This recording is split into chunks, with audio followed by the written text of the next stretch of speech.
नेताओं को ये लग रहा है, यहाँ मीडिया के साथी हैं, जिन नेताओं को ये लग रहा है कि अभिषेक मऊ से शुरू हुआ दिल्ली पहुंच के शान बैठ जाएगा तो गले में ऐसी हड्डी बन जाऊंगा कि ना निकला जाएगा ना उगला जाएगा। इस बात को याद रखना। अगर इस बार एक नहीं हुए तो पूरे समाज के साथ अभी तो समर्थन के लिए आपको एकजुट करने के लिए आपके साथ इस मूवमेंट को स्थापित करने के लिए एक रिक्वेस्ट मार्च निकाल रहा हूं। अगर दिल्ली के जंतर मंतर तक आपको होश नहीं आया तो इस पूरे समाज को लेकर विरोध मार्च निकालूंगा। इस बात को याद रखना। अगर नेता बाबा साहेब अम्बेडकर की मूवमेंट में बाधा बन रहे हैं तो आपको नेताओं को घूर के देखना चाहिए। नेता, हमने नेताओं को सर पे बैठा लिया ना, और आज सर पे बैठा के क्या दिख रहा है? आपको लग रहा है कि आज हम देश में एक भी सांसद बनाने की औकात रखते हैं? लगता है आपको? हम बीती 23 जुलाई से बाबा साहेब अम्बेडकर की जन्मस्थली मध्य प्रदेश के महू से एक संकल्प को लेकर निकले, जिसका नाम हमने रखा बहुजन जागो मार्च, और जिसका उद्देश्य कि बहुजन नेताओं साथ में आओ। और इस संकल्प को हम इस बात के साथ लेकर चले कि सोचने से नहीं मिलते हैं तमन्नाओं के शहर, कि सोचने से नहीं मिलते हैं तमन्नाओं के शहर। चलना भी पड़ता है साथियों मंजिल को पाने के लिए, चलना भी पड़ता है मंजिल को पाने के लिए। आप मुझे बताइए कि क्या जिस ख्वाब को आप लोग देख रहे हैं कि हमें बाबा साहेब अम्बेडकर कह के गए कि 21वीं सदी बहुजनों की है, लेकिन आप मुझे बताइए कि क्या बिखरा हुआ समाज कभी शासक बन सकता है? क्या टुकड़ों में बटा हुआ समाज कभी शासक बन सकता है? क्या मायावती, चंद्रशेखर आजाद, उदित राज, रामन मेश्राम, फूल सिंह बरैया, प्रकाश अंबेडकर, रामदास अठावले, मांझी, चिराग पासवान और ऐसे तमाम बहुजन समाज के नेता, आप अगर अपनी अलग अलग दुकान चलाएंगे तो क्या समाज कामयाब हो जाएगा? नेता हमेशा अक्सर आपके बीच आके कहते हैं ना कि समाज एकजुट नहीं है, समाज एकजुट नहीं है, समाज एकजुट नहीं है। आखिर समाज नेताओं को कब तक एकजुट होकर दिखाएगा? क्या आपने इसी प्रदेश की माननीय बहन जी को 4 बार मुख्यमंत्री बनाया? समाज ने बनाया, किसी और ने बनाया? क्या आप के एक कहने पर समाज भोपाल को बंद नहीं किया? क्या समाज ने आपके एक कहने पे दिल्ली को बंद नहीं किया? क्या समाज आज आपके किसी भी एक कहने पे किसी भी प्रदेश को जाम कर देता है? नहीं कर देता है? बताइए। तो जब समाज ने आपको इतने पुरजोर तरीके से स्थापित किया तो आज समाज मर रहा है ना। जनसंख्या किसकी ज्यादा है देश में? हमारी। अगर मूछे रखने पे हत्याएं किसी की होती है तो बताओ किसकी हो रही? अगर आज 9 साल के मासूम को मैच मटका छूने पे मार दिया जाता है तो बताओ किसके समाज का था? बहन मनीषा वाल्मीकि को इसी हाथरस के अंदर बलात्कार करके रात को 2:30 बजे कूड़े करकट के साथ आजादी के 75 साल बाद भी जला दिया। बताओ किसके समाज की थी? इन सारी चीजों का गुनहगार आप किसको मानते हैं? मनुवादियों को, या उस सरकार को जो आपके सारी चीजों का हरण करिए उसको मानते हैं? मैं मानता हूं अपने समाज के नेताओं को, क्योंकि अगर हमारे समाज के नेता बटे हुए नहीं होते, या अगर हमारे समाज के नेता एकजुट होते तो जो बाबा साहेब अम्बेडकर बहुत पहले कह गए ना कि 21वीं सदी बहुजनों की है, आज इस देश में बहुजन राज कर रहा होता।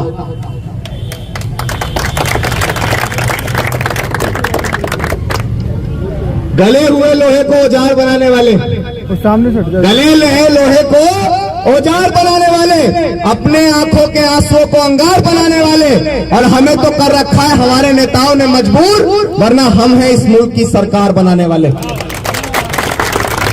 आज हमारी जनसंख्या देश में कितनी है? सबसे ज्यादा, फिर भी हम लोग मोहताज हैं। मैं ऐसे ऐसे गांव से निकल के आया कि आज भी हमारे गांव के पास 10-10, 20-20 दिन हो जाते हैं उनको रोशनी नहीं मिलती है। लोग कह रहे थे कि भाई आप सड़क पर निकल गए हो, नेताओं के पास जाना चाहिए था। भाई नेताओं के सामने मेरी क्या बिसात? मेरे जैसे छोटे कार्यकर्ता की क्या बिसात? नेता मेरी बात क्यों सुनेंगे? मान लीजिए मैं चला गया माननीय बहन जी के पास कि भाई आप एकजुट हो जाइए, और माननीय बहन जी कह दे कि हाँ मैं तो तैयार हूं एकजुट होने के लिए। फिर ना तो मेरे बगल में जो है उदित राज जी बैठे हैं, ना मेरे बगल में चंद्रशेखर आजाद जी बैठे कि मैं ले जाऊं और बोल दूं कि लो जी हो जाओ, और मैं ऐसे ही दूसरे नेताओं के पास पहुंच जाऊं, वो भी कह देंगे कि हाँ हम तो तैयार है होने के लिए। अब ना मायावती जी मेरे साथ है कि मैं कह दूं लो भाई हो जाओ एक। तो हमने विचार किया ना कि भाई आप मुझे बताओ कि कोई नेता इस समाज से बड़ा है क्या? क्या माननीय बहन जी समाज से बड़ी है? क्या चंद्रशेखर आजाद इस समाज से बड़े हैं? क्या और जो नेता है वो सभी समाज से बड़े हैं क्या? क्या बाबा साहेब अम्बेडकर की विचारधारा से बड़े हैं? नहीं है ना। तो हमने प्रयास किया कि जमीन पे उतरते हैं, समाज को एकजुट करते हैं और समाज हमारे साथ मिलकर नेताओं से मांग करेगा कि बहुजन नेताओं साथ में आओ। क्योंकि अगर किसी भी आंदोलन, किसी भी मूवमेंट और किसी भी नेता की जो रीढ़ होती है वो कार्यकर्ता होती है ना, और अगर रीढ़ की हड्डी टूट गई तो शरीर किसी काम का है, बताओ। तो जब नेताओं को यह एहसास होगा कि आज हमारी रीढ़ जो है वो डगमगा रही है, तो नेताओं की मजबूरी बनेगी नहीं बनेगी। कभी माने बहन जी कहा करती थी, मैं तो खुल के कह रहा हूं, कभी कहा, देखिए राजनीति में कोई भी भाषण टिकाऊ नहीं होता। मैं निकल के आया, मैंने कम से कम 1200 किलोमीटर का सफर तय कर लिया। इस 1200 किलोमीटर के सफर में हमने सिर्फ एक चीज समझी, बसपा और भीम आर्मी, इन दोनों के बीच आज इतना बड़ा क्राइसिस है कि जय भीम के नारे के साथ अपने आंदोलन की शुरुआत करने वाले लोग, एक ही समाज के लोग, मान्यवर कांशीराम साहब और डॉक्टर अंबेडकर, फूले पेरियार लड़ाई को अपने महापुरुष बताने वाले लोग, जमीन पे जो लोग एक ही लक्ष्य के साथ उतरे हैं कि हमें इस देश का शासक बनना है, आज वही लोग एक दूसरे की जान के दुश्मन बने हो, बने नहीं बने बताओ। अभी बीच में एक बयान दिया किसी ने, और उस बयान के बाद ऐसा हड़कंप मच गया कि आपस में लड़ रहे हैं। तो ऐसे लड़के तुम तो कामयाब होगे नहीं होगे पता नहीं, लेकिन दुश्मन जरूर कामयाब हो जाएगा नहीं हो जाएगा दुश्मन कामयाब। आपके पास आपकी आजादी के मात्र 7 से 8 महीने बचे हैं। कौन सी आजादी? कौन सी आजादी? आपको जो शिक्षा का अधिकार मिला हुआ है। कौन सी आजादी? जो आप खुले से कहीं भी घूम जाते हो। कौन सी आजादी? जिसके तहत आज हम सड़क पे डीजे के साथ निकल के समाज को जगाते हो। ये आजादी आपको लगता है कि 7 से 8 महीने के बाद आपके बीच रह जाएगी? लगता है आपको? अगर लगता है तो ये मुगालता आप दिमाग से निकाल दियो। जिन नेताओं को ये लग रहा है ना कि हमारे साथ तो कुछ नहीं होगा, जो होगा समाज के साथ होगा, तो भारत के संविधान से बना है लोकतंत्र, और लोकतंत्र में जनता मालिक होती है, और जनता के राज से ही नेता स्थापित है। और नेताओं को उन्हीं की ताकत के साथ ये लगता है कि हम तो अब हमारे साथ तो कुछ होने वाला नहीं है। तो जब संविधान बदलेगा तो लोकतंत्र रह जाएगा क्या? और जब लोकतंत्र नहीं रहेगा तो जनता की ताकत रह जाएगी क्या? और जब जनता की ताकत ही नहीं रह जाएगी तो तुम काहे के नेता? तो वही हश होगा तुम्हारे साथ जो जमीन पे हमारे समाज के साथ होगा। विदेश भी नहीं भागने देगी ये सरकार। इसीलिए हम लोग अपने समाज के नेताओं से निवेदन करें। देखो, मैं तो आपको एक चीज बता दूं, अगर नेता बाबा साहेब अम्बेडकर की मूवमेंट में बाधा बन रहे हैं तो आपको नेताओं को घूर के देखना चाहिए। नेता, हमने नेताओं को सर पे बैठा लिया ना, और आज सर पे बैठा के क्या दिख रहा है? आपको लग रहा है कि आज हम देश में एक भी सांसद बनाने की औकात रखते हैं? लगता है आपको? और हम बात करते हैं प्रधानमंत्री बनाने की, तो ये तो ख्वाब है और ख्वाब ही रह जाएगा। बिखर के कैसे आखिर हम जाएंगे साहिब, निखर के आना है तो एक ताही चाहिए साहिब। मेरे रहबर ने ये बोला था कि ये सदी हमारी है, बिखर के देश की गद्दी को कैसे पाएंगे साहिब, बिखर के देश की गद्दी को कैसे पाएंगे साहिब। आज इंडिया जैसे गठबंधन में, जो विपक्ष का गठबंधन बन रहा है, उस इंडिया जैसे गठबंधन में बाबा साहेब अम्बेडकर के मानने वाले की पॉलिटिक्स को नकार दिया। वो क्यों भी ना नकारे यार? बिखरे हुए लोगों को कौन एक्सेप्ट करता है? करता है क्या कोई एक्सेप्ट? बताओ। घर में अगर 4 भाई हैं और पड़ोसी वाले के जो है 2 ही भाई हैं, अगर चारों में बिखराव है तो पड़ोसी भी कूट के चला जाता है, नहीं जाता? बताओ। तो आप कैसे इस बात को समझ रहे कि इंडिया जैसा गठबंधन आपको सम्मान देगा? लेकिन अगर बहुजन समाज की 2 बड़ी शख्सियत और इनके साथ साथ और भी बहुत सारे नेता हैं, माननीय बहन जी और चंद्रशेखर आजाद, ये वो 2 नेता जो इस समाज की तस्वीर और तकदीर दोनों को बदल सकते हैं, बशर्ते आपको मेहनत करनी पड़ेगी इनको एकजुट करने के लिए। अब आप मुझे हाथ उठा के बताओ, मेरे साथ इस संघर्ष में साथ दोगे नहीं दोगे? कैसा साथ? साथ कैसा? साथ ऐसा कि आपके पास जमीन पे चलने के लिए समय नहीं है। हम समझते हैं कि हमारा समाज जो है वो आर्थिक रूप से इतना मजबूत नहीं है कि वो मेरे साथ 2 ढाई 3 महीने के लिए घर छोड़ दे। लेकिन आपके पास इतना तो समय है कि आप ट्विटर, फेसबुक, इंस्टाग्राम चलाते हैं और हमारे नेता भी चलाते हैं, तो आप उनको टैग करके अपनी ये बात तो उनके बीच रख सकते हैं ना भाई, रख तो सकते हैं ना। आपको दिख तो रहा होगा, बहुत सारे लोग कह रहे हैं कि अभिषेक समाजवादी का दलाल है, अभिषेक बहुजन समाज पार्टी का दलाल है, अभिषेक आजाद समाज पार्टी का दलाल है। अभी तो वो खुद तय नहीं कर पा रहे कि मैं किसका दलाल हूं, तो पहले वो खुद तय कर लें, फिर हमसे बात करें। अभिषेक अगर दलाल है तो फूले, पेरियार, ललई, अंबेडकर और मान्यवर कांशीराम साहब का जो मूवमेंट था, सामाजिक परिवर्तन के साथ साथ व्यवस्था परिवर्तन का जो मूवमेंट था, अभिषेक उसका तो दलाल हो सकता है। वरना इस नीले झंडे को छोड़ के अगर किसी को ये मुगालता हो गया कि ये नौजवान है, नौसिखिया है, कुछ पैसे का लालच दे देंगे, कुछ डरा देंगे, कुछ दबा देंगे, तो झुकना तो हमारे जूतों ने नहीं सीखा। मेरी तो चप्पल भी घिस गई, मेरी इन चप्पलों ने भी झुकना नहीं सीखा। अगर किसी को लगता है कि हम दलाल है तो मुगालता दिमाग से निकाल देना। डॉक्टर अंबेडकर के झंडे के बाद हमारी मौत तो हो सकती है, जिंदगी इसी झंडे के नीचे गुजर जाएगी, और इस बात को मैं आपको साबित करके दिखाऊंगा। इस बात को हम आपको साबित करके दिखाएंगे। और बहुत सारे अपने लोगों ने टांग खींचने की कोशिश करी, तो मैं उनसे कहूंगा, डॉक्टर अंबेडकर ने आगरा के अंदर एक भाषण दिया और कहा कि मुझे मेरे समाज के पढ़े लिखे लोगों ने धोखा दिया। मान्यवर कांशीराम साहब को समाज के लोगों ने काले झंडे दिखाए, तो जिनको समाज के लोगों ने रोकने का प्रयास किया ना, उन्हीं लोगों ने निजाम बदले, आज महापुरुष बन के बैठ गए। तो अगर ऐसे ही करते रहोगे तो धन्यवाद आपका, मुझे तो मोटिवेशन मिल रहा है। मुझे तो जो मेरे महापुरुषों के साथ हुआ वही आप मेरे साथ कर रहे हो, इसलिए मुझे समझ आ रहा है कि मैं बिल्कुल सही ट्रैक पे चल रहा हूँ नहीं चल रहा हूँ। और आज बहुत सारे लोगों का दिमाग खराब हो गया, कोई भी आ रहा है अलग और बोल रहा है कि भारत के संविधान को बदलना चाहिए, भारत के संविधान को बदलना चाहिए। अरे औकात थी तो लिखवा लेते ना, जब बस की थी तो लिखवा लेते किसी से। आज बोलते हैं कि संविधान सही नहीं लिखा, अब किसी से लिखवाना चाहिए, नाचना जाने आंगन टेढ़ा। जब तुम्हारी औकात थी तो जब संविधान लिखवा लेते ना, जब तो हमारे रबर से लिखवाया, क्योंकि तुम्हारे पास कोई इतना बुद्धिमान और इतना पढ़ा लिखा था ही नहीं, तो लिखवाते कहां से। आज बहुत सारे लोग कह रहे हैं कि भारत के संविधान को बदलना चाहिए। प्रधानमंत्री मोदी जी के आर्थिक सलाहकार है, वो भी कह रहे हैं। है किसी की इतनी हैसियत कि वो भारत के संविधान को बदल दे? है किसी की हैसियत? मर गए हो क्या तुम लोग? हैं? तुम्हारे अंदर दम नहीं रह गया है। अगर तुम्हारे वैसे लोग समाज में रहेंगे तो मुझे ऐसा लगता है कि समाज कभी कामयाब नहीं होगा। इतने लोग पूरे हाथरस को बुझा सकते हैं, पता आपको। लेकिन आप क्या देखते हैं, बस अभिषेक भाई आएंगे, 4 फोटो कराएंगे, बस सोशल मीडिया पे डाल देंगे आज अभिषेक भाई के साथ विशेष मुद्दों पे चर्चा हुई। लेकिन अभी पूछ लूं मान्यवर कांशीराम साहब का जन्म कहां हुआ था, 10 लोग बता नहीं पाएंगे।